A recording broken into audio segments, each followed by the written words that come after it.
Las dos siluetas en la oscuridad, Gerald y Charlene Gallego, son conocidos como una de las parejas criminales más aterradoras de la historia estadounidense. Este video es un viaje al laberinto de los crímenes atroces que cometieron como pareja. A finales de la década de 1970, este dúo desató una espiral de terror, destruyendo vidas inocentes por su propio beneficio. Unidos por el amor y la pasión, pero marcados por horribles crímenes, la historia de Gerald y Charlene revela los rincones más oscuros de la sociedad. La naturaleza manipuladora de Gerald y la sumisión conflictiva de Charlene ofrecen una ventana inquietante a sus mentes y a los motivos detrás de sus delitos. Este video no es solo un relato de crímenes, sino también un análisis profundo de uno de los lados más oscuros de la naturaleza humana. Una historia que, a través de su brutalidad, ilumina las profundidades de la maldad y la complejidad psicológica de sus protagonistas. Gerald Armand Gallego provenía de una familia con un oscuro historial criminal. Nació en 1946 mientras su padre cumplía una condena en la prisión de San Quentin. Gerald nunca conocería a su padre, Gerald Albert Gallego, quien, tras ser liberado bajo libertad condicional, continuó cometiendo crímenes y terminó de nuevo en prisión. En una de sus liberaciones, huyó de California y se trasladó a Mississippi, donde asesinó a 2 oficiales de policía en incidentes separados. Gerald Albert Gallego se convirtió en 1955 en la primera persona ejecutada en la recién instalada cámara de gas de Mississippi. La madre de Gerald, Lorraine Gallego, tampoco era ajena a una vida fuera de la ley. Creció en una familia problemática, rodeada de asesinos y abusadores de menores. Lorraine trabajaba como trabajadora sexual en los barrios periféricos de Sacramento. Por el contrario, la crianza de Charlene Gallego, su futura cómplice en los asesinatos, fue muy diferente. Un verdadero cuento de hadas. Charlene Williams nació en 1956 como hija de Charles y Mercedes Williams. Charles había progresado en la industria de los supermercados, pasando de ser carnicero a ocupar un puesto directivo en una cadena nacional. Charlene, hija única, creció en Arden Park, una zona acomodada de clase media alta en Sacramento. Era extremadamente inteligente y talentosa, con un coeficiente intelectual de 160 y un don excepcional para tocar el violín. Sin embargo, antes de entrar a la secundaria, comenzó a mostrar tendencias hacia el alcohol, las drogas y el sexo. Apenas logró graduarse de la preparatoria y fracasó en la universidad. Charlene también atravesó 2 matrimonios fallidos en poco tiempo. Según quienes la conocían, era una joven problemática y consentida. Gerald Gallego era una máquina del crimen. Su primer encuentro con la policía fue a los 6 años. Cuando conoció a Charlene en 1977, había sido detenido al menos 23 veces. También se había casado y divorciado 5 veces, todo un récord. Independientemente de sus defectos criminales, Gallego resultaba irresistiblemente atractivo para algunas mujeres. Entre ellas estaba su futura esposa y compañera de crimen, Charlene. Gerald y Charlene se conocieron en un bar de póker de Sacramento en septiembre de 1977. A Charlene le pareció un hombre muy agradable y pulcro. A Gerald le pareció muy atractiva la baja estatura y el pelo rubio de Charlene. A los pocos días le envió un ramo de rosas. Pronto empezaron a vivir juntos. Cuando empezó la convivencia, Gerald hizo sus propias leyes. Charlene debía ser el principal sostén de la familia. Ella debía darle el dinero que ganaba como dependiente en un supermercado. Él le decía qué ropa ponerse y no ocultaba sus relaciones con otras mujeres. Aún así, Charlene lo encontraba excitante. Era mucho más dinámico y joven que sus 2 maridos anteriores. Charlene quedó aún más impresionada cuando Gerald le habló de la esclavitud sexual de una noche. Era como si hubiera estado esperando un compañero de vida así. Los dos tenían cosas tan perversas en común. Poco después de casarse, Gerald le contó a Charlene esta faceta suya. El 11 de septiembre de 1978, Gerald estaba listo. Charlene estaba embarazada. Despertó a Charlene y le dijo que tenía planes y que le ayudara a llevarlos a cabo. Se dirigieron a un centro comercial de Sacramento en su furgoneta Dodge de 1973. Allí, Gerald le dio a Charlene su tarea. Debía encontrar 2 esclavas sexuales adecuadas, llevarlas al aparcamiento y meterlas en la furgoneta. Al principio se mostró indecisa, temerosa de fracasar o, peor aún, de que la descubrieran. Gerald la animó a hacerlo. Charlene no tardó en concentrarse en 2 candidatas. Rhonda Scheffler, de 17 años, y Kippy Vogt, de 16, habían salido una tarde de compras y diversión. Charlene se acercó a ellas y les preguntó si querían fumar un poco de hierba. La oferta les pareció la aventura que estaban buscando. Las chicas siguieron ansiosas a Charlene hasta el aparcamiento. En el aparcamiento se acercaron a la furgoneta en la que estaba Gerald. Gerald las esperaba dentro con una pistola del calibre 25. Las chicas se sorprendieron, se asustaron y las sujetó con facilidad. Gerald las ató con cinta adhesiva y le dijo a Charlene que las vigilara mientras él conducía. Se dirigieron al este, a las montañas de Sierra Nevada. En Baxter, California, abandonaron la carretera interestatal y se llevaron a las chicas lejos de la civilización, a las estribaciones de las montañas. Tras encontrar un lugar adecuado, Gerald salió del coche con las chicas. Le dijo a Charlene que esperara mientras él se adentraba en el bosque. Le dijo a Charlene que condujera la furgoneta hasta Sacramento. Le dijo que visitara a sus amigas para tener una coartada. Luego debía dejar la furgoneta y volver en otro coche. Charlene hizo lo que le dijo, y cuando regresó al bosque a las afueras de Baxter, Gerald ordenó a las chicas que subieran al asiento trasero del coche. Se sentó atrás con ellas y le dio indicaciones a Charlene, que condujo hasta que él le dijo que parara. Durante todo el trayecto, habló como si fuera a liberar a las prisioneras. Pero eso nunca iba a ocurrir. Pararon y las agredieron sexualmente a las 2.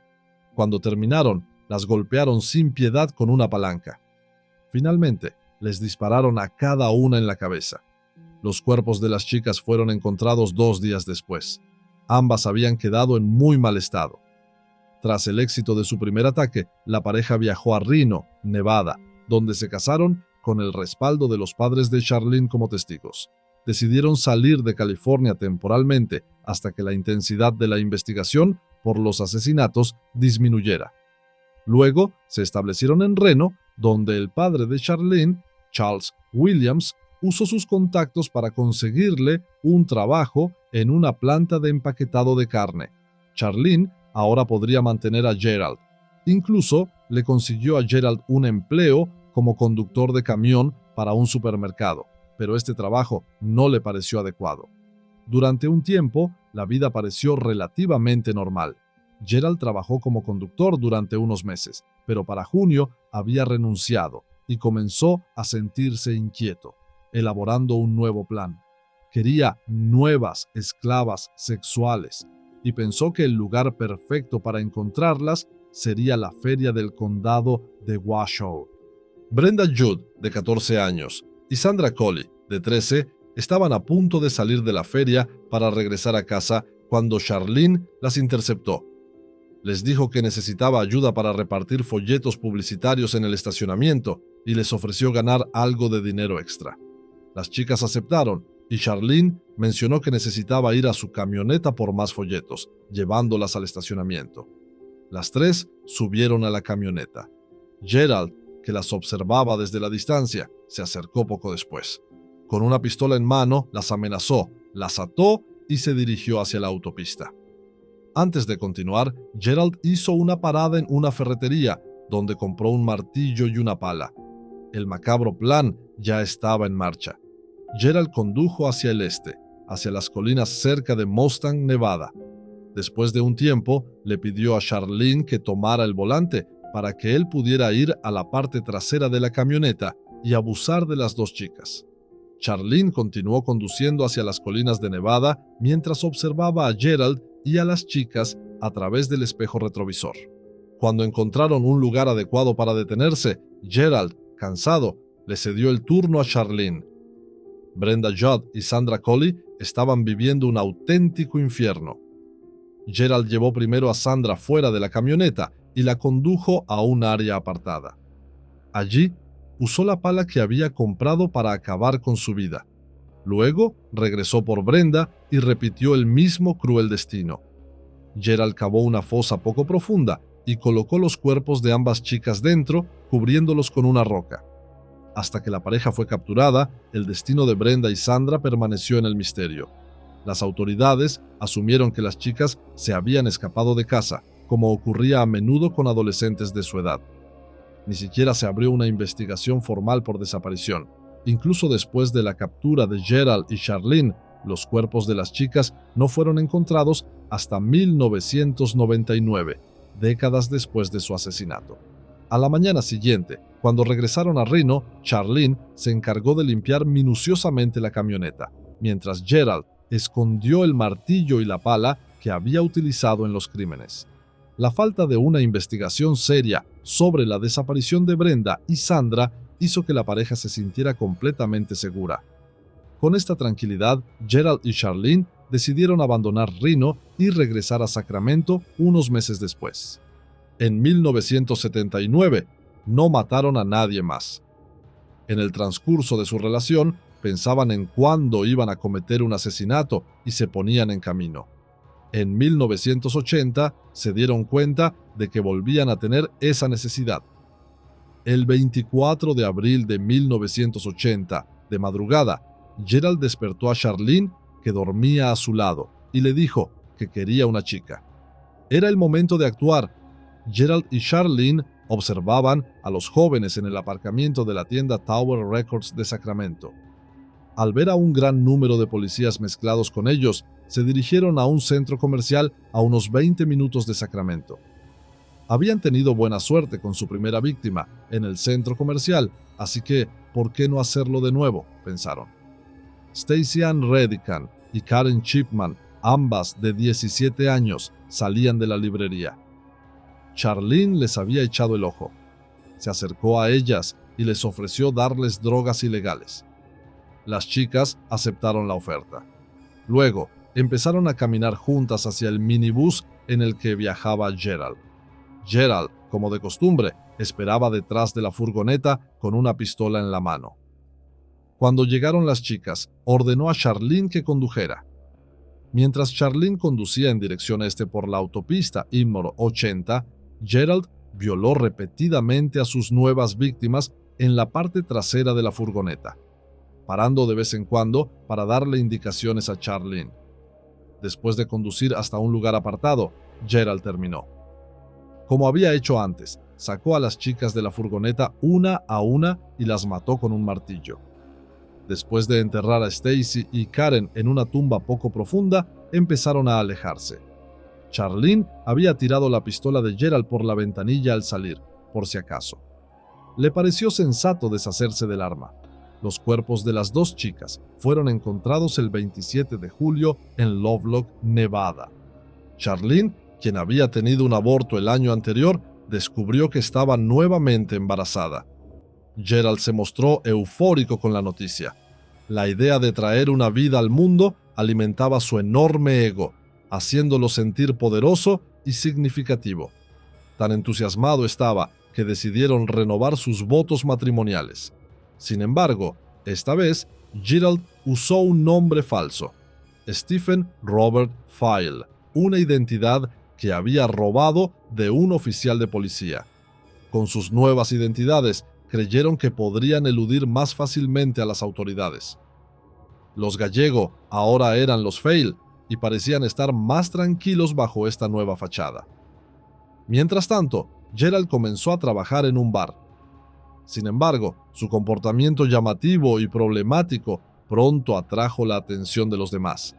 Llevaba armas de fuego de manera visible y no dudaba en usarlas para intimidar. En una ocasión, durante una pelea, perdió los estribos y disparó varias veces contra el techo del bar, dejando un rastro de caos tras de sí. Esos disparos, aparentemente impulsivos, eventualmente se convertirían en una evidencia crucial que complicaría la vida de Gerald más adelante. su desenfreno y falta de control pronto comenzarían a desmoronar la falsa sensación de seguridad que ambos habían intentado construir. Tras renovar sus votos matrimoniales, Gerald y Charlene decidieron irse de luna de miel. Durante una pequeña escapada en Oregón, encontraron a su próxima víctima. Era el 7 de junio de 1980, y Linda Aguilar, una joven de 21 años, se cruzó en su camino. Aunque Linda no encajaba con el tipo habitual de Gerald, tenía cabello negro, estaba embarazada y era mayor que sus otras víctimas. Gerald sintió un impulso irrefrenable de poseerla cuando la vio caminando sola al costado de la carretera. Gerald detuvo la camioneta y le ofreció llevarla. Linda, quien regresaba de una tienda local hacia su casa, aceptó el ofrecimiento sin saber el horror que le esperaba. Como en ocasiones anteriores, Gerald le ordenó a Charlene que condujera mientras él se trasladaba a la parte trasera de la camioneta, donde comenzó a agredir sexualmente a Linda. Después de un tiempo, se detuvieron en un lugar apartado. Gerald llevó a Linda fuera de la camioneta y, como sus víctimas anteriores, la asesinó brutalmente. Inicialmente, las autoridades creyeron que Linda, conocida por su espíritu libre, simplemente había decidido alejarse por su cuenta. Sin embargo, a medida que pasaban los días y no había señales de ella, comenzaron a surgir sospechas. Más tarde ese mismo mes, su cuerpo fue encontrado, lo que llevó a la policía a investigar su muerte como un homicidio. Un testigo informó haber visto a una mujer embarazada subir a una camioneta el día de su desaparición. Sin embargo, las sospechas de la policía se centraron en el novio de Linda, debido a antecedentes de abuso físico contra ella. Aunque había pruebas circunstanciales en su contra, las autoridades estaban convencidas de su culpabilidad y parecían dispuestas a acusarlo formalmente de asesinato, ignorando la posible conexión con el vehículo reportado. Gerald se estaba volviendo cada vez más audaz e impaciente. Apenas un mes y medio después de su último ataque, estaba listo para actuar nuevamente. El 16 de julio de 1980, Gerald y Charlene pasaron el día bebiendo. Gerald estaba especialmente agresivo esa noche, mostrando su típica actitud de macho dominante. Al principio, no parecía prestar mucha atención a Virginia Mochel, la camarera del bar Sail Inn. Cuando llegó la hora de cierre, Gerald le dijo a Charlene que aún no estaba listo para irse. Esperaron en el estacionamiento, y cuando Virginia salió después de cerrar el bar, Gerald la obligó a subir a la camioneta a punta de pistola. Esta vez, en lugar de dirigirse a un lugar remoto, Gerald condujo directamente a su casa. Al llegar, Charlene se quedó en el interior viendo la televisión mientras Gerald agredía sexualmente a Virginia en la camioneta. Una vez que terminó, volvieron a subir a la camioneta con Charlene al volante y Gerald en la parte trasera, donde continuó torturando a Virginia. Gerald finalmente ató las manos de Virginia con hilo de pescar y la estranguló hasta matarla. Luego arrojaron su cuerpo sin vida en las afueras de Clarksburg. Virginia Mochel era madre de 2 niños pequeños y no tenía antecedentes de ser una persona errante, por lo que la policía tomó en serio su desaparición. Los clientes del bar Sail Inn informaron haber visto a 2 extraños esa noche, un hombre llamado Stephen y su novia Charlene. La policía localizó a Gerald en su nuevo trabajo como camarero. Gerald admitió haber estado en el Sail Inn esa noche, pero afirmó no saber nada sobre lo que le había sucedido a Virginia Mochel. Charlene, por su parte, declaró que ella y su novio habían pasado el día pescando.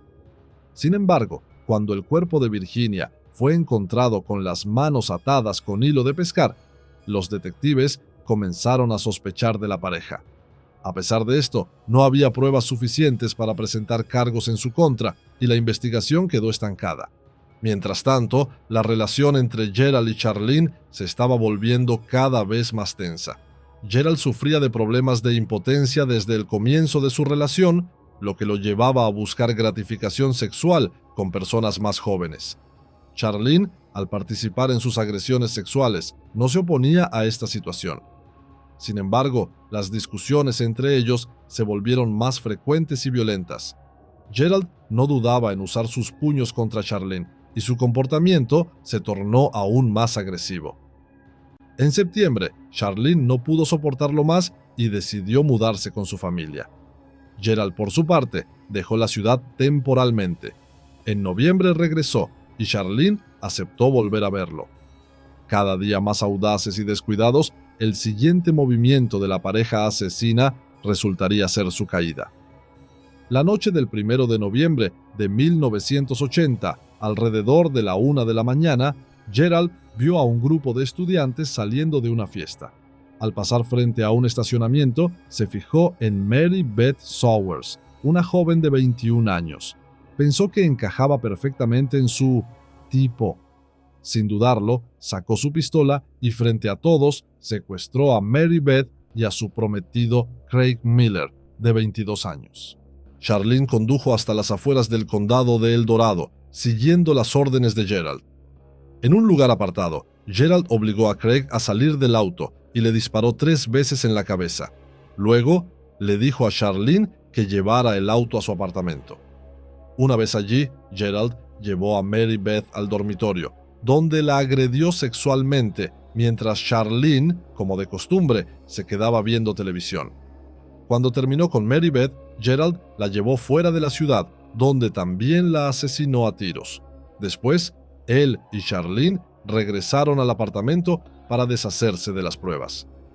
Gerald y Charlene no se dieron cuenta de que varios testigos los habían visto en el estacionamiento mientras secuestraban a la pareja. Estos testigos serían clave en el comienzo de la caída de la pareja criminal. Cuando Gerald y Charlene regresaron a casa de la familia de ella a la mañana siguiente, la policía ya estaba allí. Gerald, al darse cuenta de la situación, desapareció rápidamente, dejando a Charlene sola para enfrentar las preguntas de los detectives. Charlene afirmó que la noche anterior había ido al cine con su novio y que habían usado un auto rojo. Sin embargo, los detectives le recordaron que el auto rojo había estado estacionado frente a la casa toda la noche.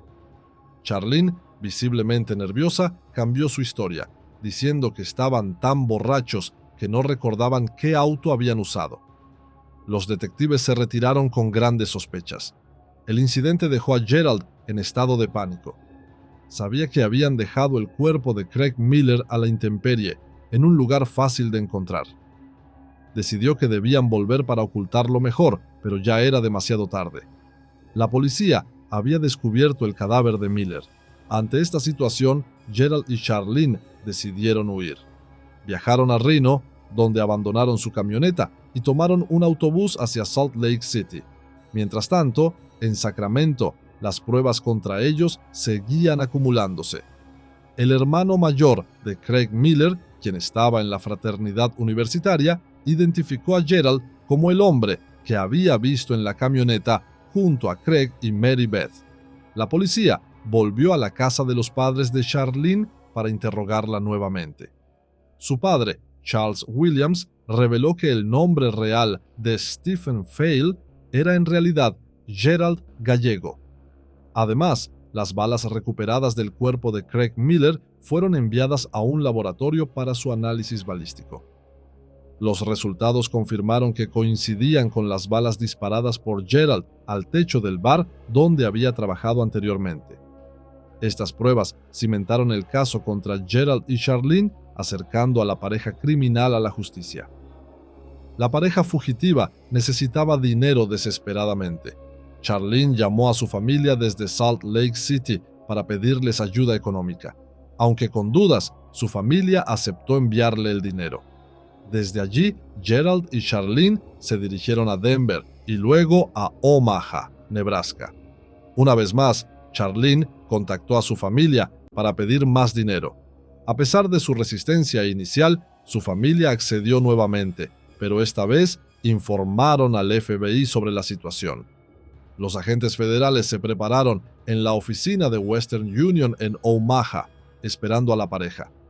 Cuando Gerald y Charlene llegaron, sin sospechar nada, para recoger el dinero, fueron arrestados por los investigadores. Tras ser detenida, Charlene, quien estaba embarazada en ese momento, parecía ser un objetivo más accesible para los detectives. Decididos a obtener confesiones, los investigadores la presionaron y Charlene, inteligentemente, les propuso un trato. Ofreció confesar todos los crímenes a cambio de una sentencia más indulgente. Finalmente, se llegó a un acuerdo. Charlene cumpliría 16 años de prisión. Aunque había sido cómplice de Gerald en los asesinatos, decidió que era hora de abandonarlo a su suerte. Charlene confesó en detalle los 10 asesinatos, nombrando a cada víctima y describiendo los crímenes con precisión. Durante sus confesiones, se reveló que personas previamente consideradas desaparecidas, como Brenda y Sandra, también habían sido asesinadas. Con su trato asegurado y los asesinatos confesados, el foco se trasladó al juicio. Gerald, fiel a su carácter arrogante, decidió representarse a sí mismo en el juicio. Durante el testimonio de Charlene, esta afirmó tenerle miedo, describiéndolo como un hombre violento que la golpeaba y amenazaba constantemente. Declaró que Gerald le exigía y confiscaba todo el dinero que ganaba.